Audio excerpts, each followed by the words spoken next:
kailangan matupad. Ing makasulat, ing kasulatan. Patutwa na namong mekad, nitang kasakitan na pibatanan ng Ginoo itang lugod. Akasangkanan anya mitubo jaket isulit, baning tao, mipatawaran niya king kayang pamikasala. At balo ng Yesus king kayang kasakitan at kamatayan, karin niya maging ganap, ing misyon aging panana, makaparkil baning tao, at inyang kaligtasang kamtan. Niyang ginuma kanya ng pisyag, ing kayang lugod, inyang pagmalasakitan, anya pining kasakitan, ikwa ng pibatan.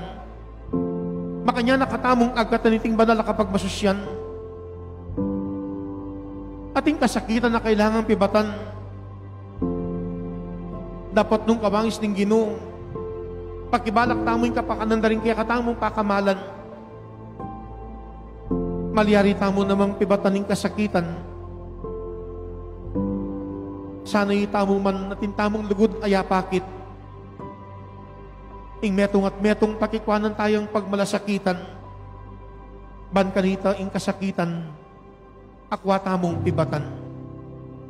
Kawangis ng Ginoo, tintang pagmalasakitan, niya kasakitan, pibatan.